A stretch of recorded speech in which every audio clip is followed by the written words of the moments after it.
سارے عمل کو اللہ تعالیٰ جانتا کہ نہیں؟ ہر عمل کو اللہ تعالیٰ جانتا، لیکن جب جانتا ہے تو قرآن پاک میں آپ دیکھیے کہ فرشتے جو ہے صبح تک کے رات بھر کے پورے اعمال صبح تک جتنے بھی کریں گے اللہ کی بارگاہ میں چاہتا ہے، پھر صبح سے شام تک کے اعمال اللہ کی بارگاہ میں فرشتے متعین ہے، صبح کے اعمال لے جاتے ہیں، شام کے اعمال لے جاتے ہیں اللہ کی بارگاہ میں۔ سوال یہ ہے کہ کیا اللہ مجبور ہے کہ وہ اعمال کو نہیں دیکھ رہا ہے، وہ نہیں سن رہا ہے، وہ نہیں جان رہا ہے؟ سب جان رہا ہے، یہ فرشتے کیوں لے جا رہے ہیں؟ نہیں، فرشتے صرف اس لیے لے جا رہے ہیں کہ آپ کے اعمال کا جو اسٹیٹس ہے اس کی عظمت، اس کی فضیلت بتانا مقصود ہے۔ اس کے اور دنیاوی طور پر مثال تو ایک چھوٹا سا قلم ہے، ابھی بچی امتحان دے گی، اب امتحان دینے کے بعد اب اسکول یا کالج والے جو ہے نا، جو سب سے ہائی پاور کے ہوتے ہیں بچے، اس کو جو ہے گفٹ دیتے ہیں، تو گفٹ میں اگر چھوٹا سا قلم بھی ملتا ہے نا تو وہ قلم کو نہیں دیکھتا ہے، لوگ دیکھتا ہے گفٹ کو دیکھتا ہے کہ کس کے ہاتھ سے ملا ہے۔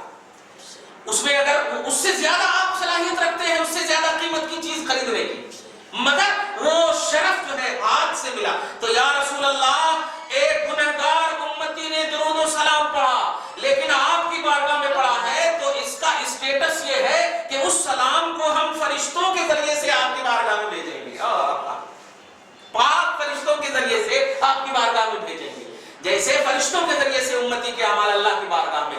اگر سوال یہ کرتے ہیں کہ نبی نہیں سنتے ہیں تو پھر وہ جواب دیں کہ پھر اللہ بھی نہیں سنتا ہے کیا؟ وہاں بھی تو فرشتے لے جا رہے ہیں اعمال، صحیح ہے؟ اگر نبی نہیں سنتے ہیں تو پھر کہہ دو کہ اللہ بھی نہیں سنتا۔ کسی کا عمل کسی کے پاس لے جانا اس بات کی دلیل ہے کہ وہ ہے تب تو لے جایا جا رہا ہے، اگر وہ مر کر مٹی میں مل جاتے کہاں لے جایا جاتا؟ صحیح ہے؟ اسی لیے ابھی ایک اور حدیث دیکھیے گا، اسی میں آ رہی ہے کہ ان کے تمہارا درود و سلام مجھ پر پیش کیا جاتا۔ اب صحابہ نے ایک سوال کیا، جو ہے نا، صحابہ نے سوال کیا، یا رسول اللہ آپ پر ہمارا درود کیسے پیش کیا جائے گا جب آپ انتقال فرما جائیں گے؟ یہ سوال ہو گیا، دھیان دیجیے گا، ہاں ماشاءاللہ یہ سوال ہو چکا ہے آلریڈی۔ آپ سوال کرو گا تو اسی وقت سوال کر کے سارے کنفیوژن دور کر دیں۔ کیا جب آپ انتقال کر جائیں گے تو اس وقت آقا نے فرمایا بے شک اللہ عز و جل نے زمین پر حرام کر دیا ہے انبیاء کے جسموں کو کھانا۔ مطلب بتانا یہ چاہ رہے ہیں کہ میرا آج بھی وہی ہوگا، میرا کل بھی وہی ہوگا، جیسے تم پڑھتے ہو ویسے ہی پڑھتے رہنا۔ دیکھ رہے ہیں نبی ایکول پہلو دے رہے ہیں، اور یہ لوگ یہاں پر دیکھیں، سنن ابو داؤد حدیث نمبر 1047، سنن نسائی حدیث نمبر 1373، سنن ابن ماجہ حدیث نمبر 1085 اور 1636، یہ تین یعنی سیاہ ستہ کی تین کتاب، سنن نسائی، ابن ماجہ اور ابو داؤد، تین کتاب میں سیاہ ستہ کی تین کتاب میں خلاصہ یہ نکلا، یہ جو ہے نماز جمعہ کے متعلق اور نماز کے اہمیت جمعہ کے متعلق، کہ رسول اللہ صلی اللہ علیہ وسلم پر درود و سلام بھیجے جانے کا ہرگز مطلب یہ نہیں ہے کہ نبی نہیں سنتے ہیں، بلکہ درود کی عظمت کو بڑھانے کے لیے فرشتوں کے ذریعے سے اللہ پاک بھیجا رہا۔ بس ایسے ہی جیسے کہ اللہ عمل کو جانتا ہے لیکن پھر بھی فرشتے ان کی بارگاہ میں لے جا رہے ہیں، اللہ جانتا ہے لیکن کرامن کاتبین سے لکھوا رہا ہے، اللہ جانتا ہے لیکن حبیب سے گواہی دلوا رہا ہے۔ یہ اسٹیٹس بتانا، امت محمدیہ کی عظمت بتانا۔ اور اگر کہتے ہو نہیں مر گئے معاذ اللہ، تو یہ سوال صحابہ نے پہلے ہی کر دیا تھا کہ انتقال کریں گے تو کیسا؟ نبی نے درود اور سلام دونوں کا ایکول جواب دیا کہ آج بھی ایسے ہی کل بھی ویسے ہی سلام پڑھا۔ آپ کیسے اعتراض کرتے ہیں کہ آج نہیں پڑھنا چاہیے ویسے، وہاں جاؤ تو یا رسول اللہ بولو، یہاں جاؤ تو یا رسول اللہ، یہ کتنی بڑی حماقت اور جہالت۔ خیر، اب نماز جمعہ کے ضروری مسائل کو تھوڑا سا سن لیجیے، بس دیکھیے گا نماز جمعہ کے ضروری مسائل۔ علامہ علاء الدین محمد بن علی محمد حسکفی متوفی 1088 لکھتے ہیں نماز جمعہ فرض عین ہے۔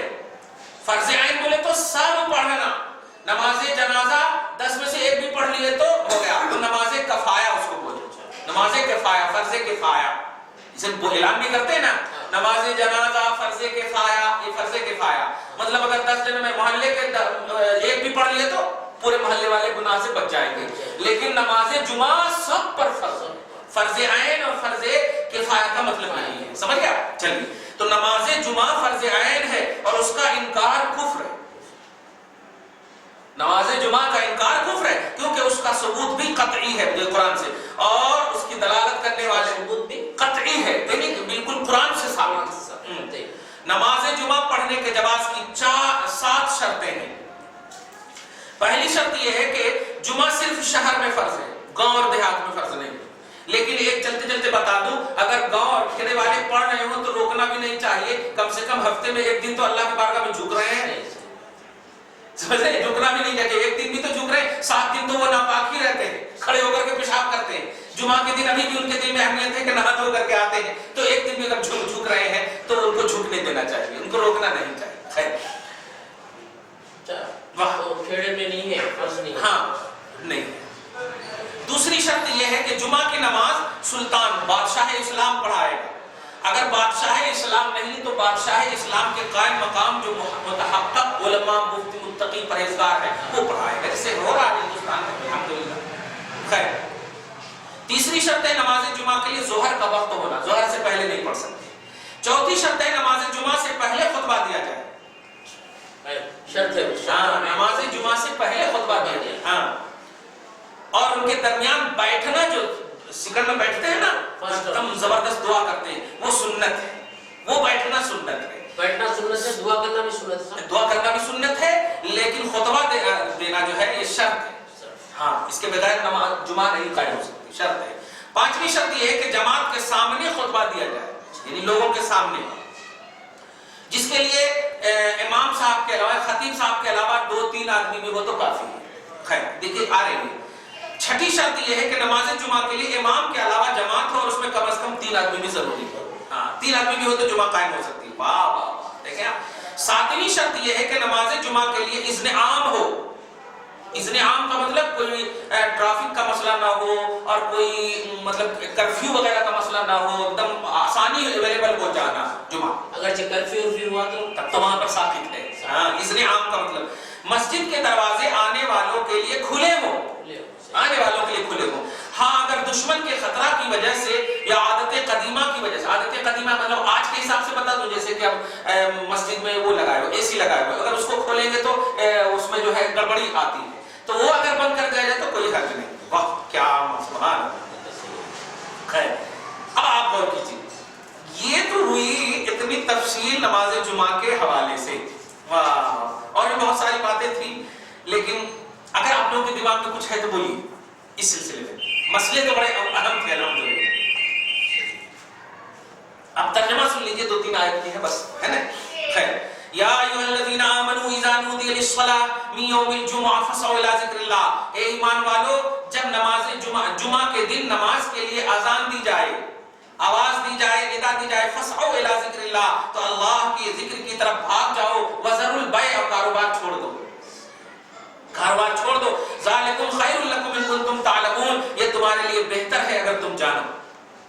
ہوتے تھے نا کہ پہلے مطلب بعد میں خطبہ دینا ہوتا تھا، نماز ہو گئی تو اب جو ہے پہلے زمانے میں جو بھی قافلہ آتا تھا نا، تجارتی قافلہ آتا تھا یا کھیل کود کے تبلے وغیرہ بجتے تھے، چھوڑ کر کے بھاگ جاتے تھے. تو اللہ تعالیٰ نے وہ آیت کریمہ نازل کر دی کہ نہیں، چلو اللہ کے ذکر کی طرف، اور وہ کھیل کود چھوڑو، کاروبار تک چھوڑ دو. اور اس کے بعد فَإِذَا قُضِيَتِ الصَّلَاةُ، اب ایسا بھی نہیں کہ ہم نے ایک دم تم کو باندھ دیا. جب نماز قائم ہو جائے فَانْتَشِرُوا فِي الْأَرْضِ، تو پھر زمین میں پھیل جاؤ. وَابْتَغُوا مِنْ فَضْلِ اللَّهِ، اور اللہ کے فضل سے اپنی ضرورتوں کو تلاشو، اپنی ضرورتوں کو تلاشو. وَاذْكُرُوا اللَّهَ كَثِيرًا، لیکن ضرورتوں کے تلاشتے وقت بھی گانے مت گانا، الٹے پلٹے کام مت کرنا. اس وقت بھی اللہ ہی کا ذکر کرنا، چاہے خاموش انداز میں، چاہے بول کر کے، کیسے بھی نہ بولتے نا، ورنہ شریف پڑھتے ہیں منہ میں گنگناتے رہتے ہیں، یا اللہ سبحان اللہ بسم اللہ، اپنا کچھ نہ کچھ پڑھتے رہتے ہیں. سمجھ رہے آپ؟ ہاں تو ہم نے نہ روکا ہے اور نہ ہی ٹوکا ہے، اور نہ ہم نے فل اجازت دے دی ہے کہ نماز چھوڑ دو، اور نہ ہم نے نماز ہی میں رکھا ہے کہ رزق چھوڑ دو. ہم نے دونوں دیا ہے. واہ واہ. دیکھیے ذالکم خیر، یعنی یہ جو مسجد کی طرف جانا اور بیع کو چھوڑنا یہ بہتر ہے تمہارے لیے، تمہارے عقبہ کے اعتبار سے. واہ. اللہ تعالیٰ تمہاری تصویر کو سنے گا، مطلب اگر خاموشی سے بھی تم اگر اس پر رہو گے. لعلکم تفلحون، تاکہ تم کامیاب ہو جاؤ دنیا اور آخرت دونوں. اب آیت نمبر آخری دیکھیے 11. وَإِذَا رَأَوْا تِجَارَةً أَوْ لَهْوًا انفَضُّوا إِلَيْهَا وَتَرَكُوكَ قَائِمًا. دیکھیے اے حبیب مکرم، جب یہ لوگ تجارتی قافلہ کو دیکھتے یا کھیل کود کی چیزوں کو دیکھتے، جو پہلے ہوتا تھا کیا، کوئی قافلہ آتا نا تو تالیاں بجتی یا طبلے بجائے جاتے تھے، جس سے معلوم ہو جاتا تھا کہ کوئی قافلہ کے لیے کوئی آ جاتا ایک پورے ایک دم چلا کر کے کیا ہے کیسے، تو ایک علامت ہوتی.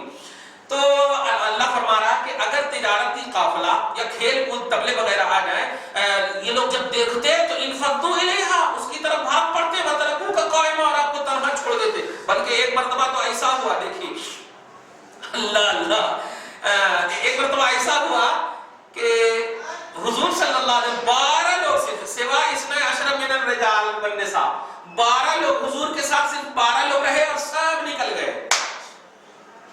تو اللہ تعالیٰ نے ڈانٹا، اللہ تعالیٰ نے تنبیہ کیا کہ اے حبیب ان کو کہہ دیجئے قل ما عند اللہ خیر من اللہو ومن التجارہ. تم اگر جان جاؤ کہ نبی کے قدم میں رہ کر نماز پڑھنے میں کیا فائدہ ہے تو سنو، یہ اللہ کے نزدیک اتنا بہتر ہے کہ لہو العب کی چیز سے بھی بہتر ہے، تجارتی قافلہ میں تجارت کرنے سے بھی بہتر ہے. اور ایک اور بات سنا دیجئے کہ اللہ تعالیٰ نے کہا ہے کہ تلاش ہو، تو ہم تلاش میں گئے ہیں، نماز تو ہو گئی نا، خطبہ تو یہ نہیں ہے نا، یہ ہے اچھا تو وہ تو ہو گئی ہے نا. ایسا اس طرح سے اگر بولے تو کہہ دو واللہ خیر الرازقین، اللہ بہترین رزق دینے والا ہے.